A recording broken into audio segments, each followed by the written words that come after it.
Okay, so I guess this is the future of me doing car reviews. And I guess this is actually the future of everyone doing car reviews, since the government has literally told you that over the next 20 years, they're going to make it difficult, if not impossible, for you to buy an electric car. And by 2040, they're going to make it impossible for you to buy an electric or anything but an electric truck.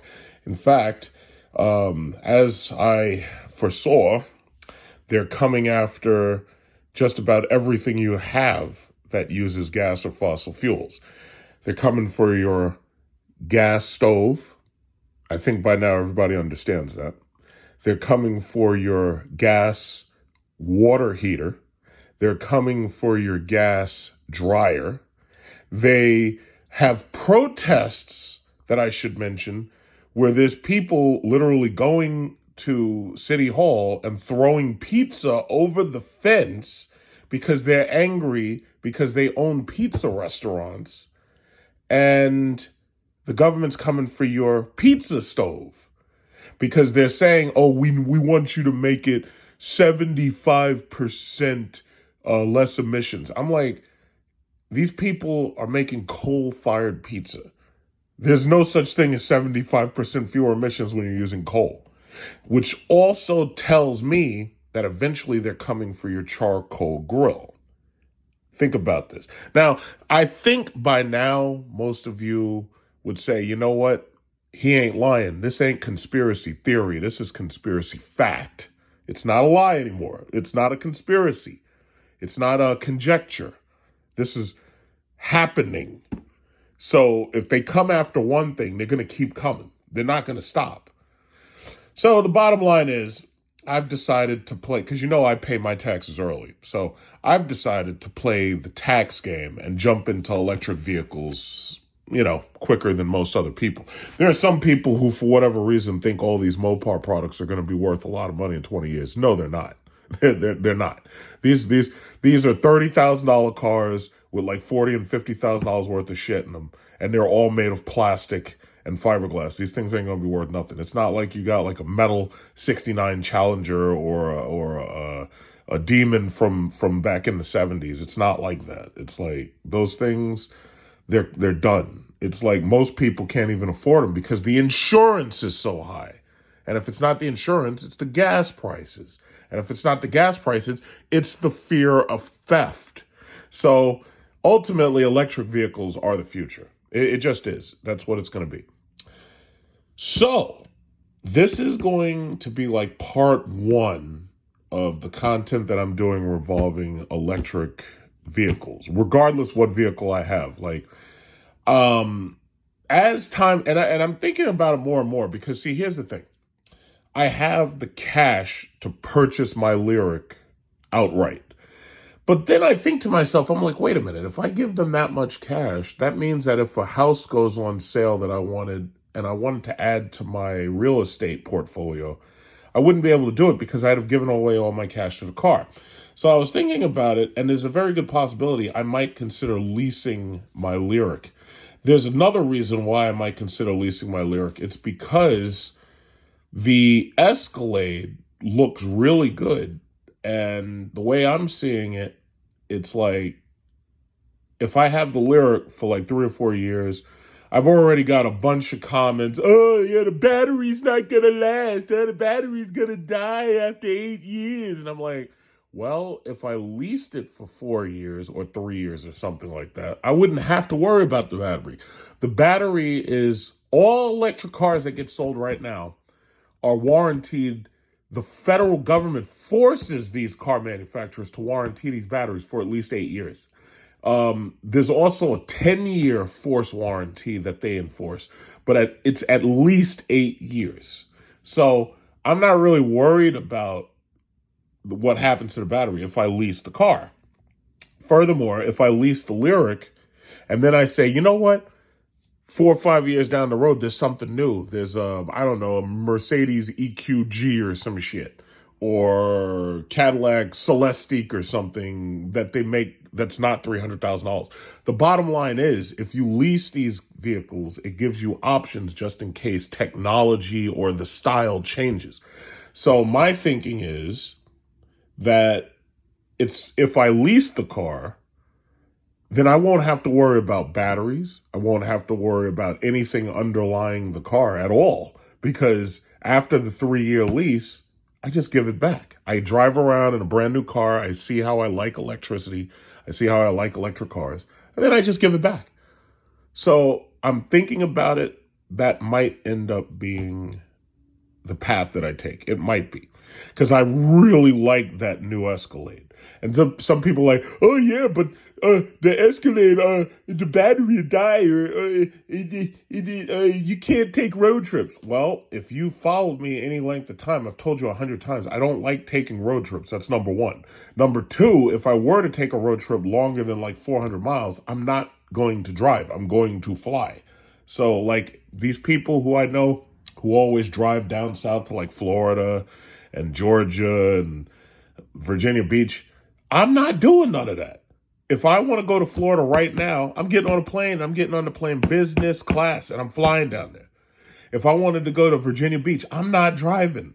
And there's a number of reasons why I don't want to drive. First of all, these goddamn cops are everywhere giving out speeding tickets. So if I was going to drive down there, I'd prefer to be in like a minivan, like a Chrysler Pacifica minivan, or even a Kia Carnival. So, and some people, oh, minivans are ugly. It's like, I don't give a shit what it looks like. I want to be comfortable, and I want everybody with me in the car to be comfortable. It's like you people are worried about image so much. A minivan, it looks disgusting. It's like, listen. Minivan, especially after you live with a Kia, what is it called? Chrysler Pacifica. If you live with one of those minivans long enough, you'll be like, wow, this thing is really comfortable. And it's perfect for all of my cargo needs. And it's perfect for other people, family members who are in the car. It has low ground clearance, front wheel or all wheel drive, because the new Chrysler Pacifica has all the technology that the current Mopar cars do. So you get Uconnect, adaptive cruise control, heated, cooled seats. It's like you can get all the new equipment that you can get with just about anything else. Maybe I don't want to drive around in an $80,000 Wagoneer or one of these big-ass trucks that has electrical problems. Maybe I don't want that. Maybe I would rather get high fuel efficiency on regular unleaded gas. Maybe I would rather do that. Maybe I'd like low ground clearance. And maybe I would just want something that's highly fuel efficient and very spacious. When they start making electric minivans and they actually do something with the interior, you'll see what I'm saying. So the bottom line is I don't take road trips. An electric car for me is just going to be a daily driver. Just like I use my Hellcat, just like I'd use my Jeep SRT. But it takes 12 hours to charge. It takes 12 hours to charge the car. I'm like, do y'all realize, first of all, I only work 180 days out of the year on one job. And the other job, I do like passively part-time. So it's like, first of all, there's a large amount of time that my car is just sitting in the driveway. It's like there's some people who use their car around the clock. I don't use my car around the clock. Like there's some days I don't feel like doing shit. So I sit inside or whatever it is, and my car just sits there. So the charge time is not an issue. It's not an issue at all, because ultimately it's like, for example, if I go to work and I come home, let's say I get home about 4 o'clock. Usually the max lateness I get is like maybe 5. I can charge the car, what is that? 5 o'clock, 6 o'clock, 7 o'clock, 8 o'clock, 9 o'clock, 10 o'clock, 11 o'clock, 12 o'clock, 1 o'clock, 2 o'clock, 3 o'clock, 4 o'clock, 5 o'clock, and then basically be up at like 5 or 6 and unplug the car. And these cars get about, 300 miles range, give or take. And even if they only got like 250, the simple fact is I could recharge maybe every 3 days. So now that I've rambled a little bit, I've rambled for almost 10 minutes. That brings me to this. So as you know, as a YouTuber and as a member of the YouTube Partnership Program, every now and then I get samples to show in my videos in order to, how should I say, promote and advertise companies. So here we have this company, Lectron. And Lectron was gracious enough to gift me a wall charger, a portable EV charger, and a metal J-hook. So I'm going to ultimately, this is a multi-part video. This isn't just one part of a video. This is multiple parts. So I'm going to end up doing a first part, a second part, and probably a third part. This wall hook is basically a wall hook that anybody can buy. If you have an electric car and you don't have a neat wall mount system, this is a regular wall hook that you can buy from Lectron, and this is there to neatly mount your wall hook. So this has the hose hole for it. Like, I call it a hose. It's really a big wire, but you can plug that into here, and then you can wrap the cord around the hook. So this is nothing more than a hook. You can find this, I'll give you the links, but you can find this at evlectron.com, or you can go to www.evlectron.com, right? So this is just a hook. This is nothing more than just a hook. This is just to make my garden neat. Like, you put this, you probably don't want to put this next to your hose, but you got to remember all of this stuff is going to be grounded anyway, so you don't really have to worry about electric shock. Lectron's V-Box, when I get that mounted on the side of my house, I have to choose which house I'm going to mount that on, but I'm going to probably mount the V-Box on the same house where I use this, and if I get the Ultium GM charger, I'll mount that on the other house, just so this way, no matter where I go, I can charge the car. So this is the hook. This does nothing more than be a hook. That's all it is. This, however, is the 40 amp portable electric vehicle charger by Lectron.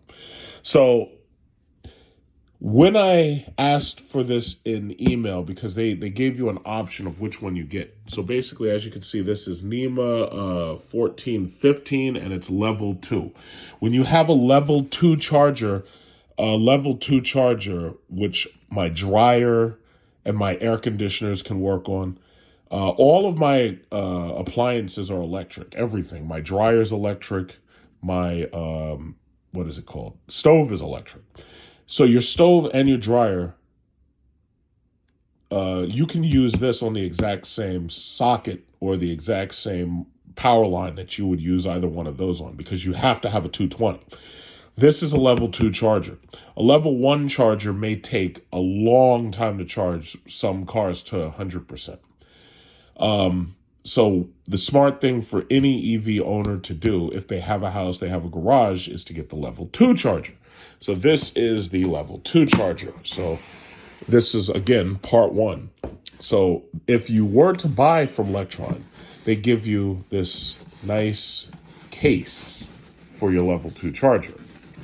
Now, what I've also noticed is most EV makers right now, if they give you a charger, they usually give you a charging box for it. So the box pretty much is mostly empty, and this is the briefcase. It's like a traveling pack for your level 2 charger. So 2 standard zippers. It's a very nice case, in fact. I think Apple has forced everybody to reconsider how they package everything. Everything has to be nice and neat and luxurious.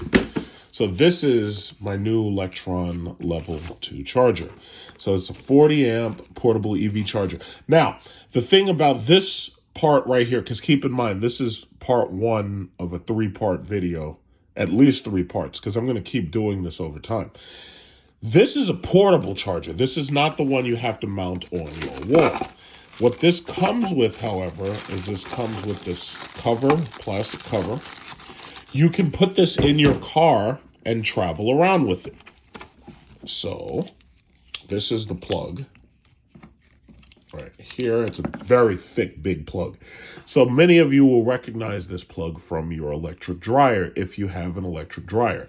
It's big. It's extremely thick. Look how thick. Like, I have big hands, and this is girthy. Look how girthy that is. Yeah, this is a big, thick cable.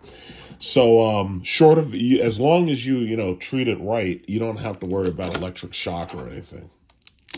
So this is a really big, bulky cable.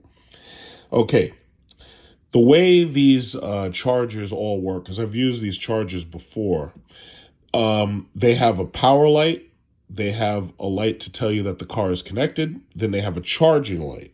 The charging light tells you everything's good, and then they have an error light. Error light tells you that there's a problem with either the car plugged in or there's a problem with the plug plugged in, like maybe something's not grounded correctly. As long as this error light is not lit, you're fine. As long as the power and the connect and the charging lights are all in the green, you're fine. As long as that error light is not red, you're fine. So if the error light goes red, this thing will not charge because they'll assume that there's a fault. On the back of the charger, it tells you the symbology. And it's a very, very simple symbology. All you have to do is make sure that the error light is not on, and you're fine. So they have a full symbology. They tell you that the specifications input is up to 240 volts. The rated current is 40 amps. Operating temperature is negative 22 Fahrenheit. So you're talking about freezing cold up to 122 Fahrenheit. So basically what they're telling you is this will operate in New York cold, of the coldest of days. And New York, I've been a New Yorker for what? 40 years. I've never seen 122 degrees in New York. Now, there are some states like Arizona, maybe, where in direct sunlight you could reach 122 degrees. Or if you're inside a garage or something, it could cook and you could get... But for the most part, that doesn't happen. In fact, if I'm not mistaken, the human body starts to die at like 115 degrees. So chances are your plug will last longer than you will. Okay, so that's the plug. That's the plug portion. Now, GM gives you their Ultium charger. Cadillac has its own charger that comes with the car. But the beautiful thing is, because these things have this J1772 standard, you can use either one of these things. So this is the actual plug. Some people may or may not have a portable charger to take with them. So this is the actual plug. Very high quality materials. It has that full spring system right there to lock and unlock the plug. Obviously, this works with the J-mount hook, so I can plug this into there and it'll clip on, obviously. So it's a very neat system. I could leave this right at the house in the garage, and I can charge anytime I need to charge, and I can just plug it to the J-hook. So you can either make this a portable charger, or you can keep this in your garage or your house. So that is the plug right there. Very, very big, very thick cable. Very thick. So I'm not worried about tears. I'm not worried about grounding issues. I'm not worried about any of that. As long as you have this connector, you're fine. You shouldn't have a problem at all. So that's basically the Lectron 40 amp charger. And let me also say this. I mentioned that my Cadillac Lyriq, I had an option to get the 19 kilowatt charger. They said that if I removed the charger from the build list, they said that it would help my build go quicker because apparently they have a supply issue with the 19 kilowatt charger.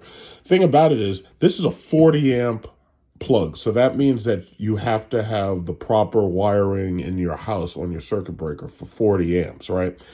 If I were to get the 19 kilowatt charger, I would need a 100 amp fuse. So I guess considering I don't have a 100 amp fuse and I don't feel like having my electrician put that in, then I can stick with level 2 charging. The 19 kilowatt charger gives you a much higher charge rate if you have that 100 amp fuse in your house and you have a charger capable of handling it. Houses typically do not have DC fast charging.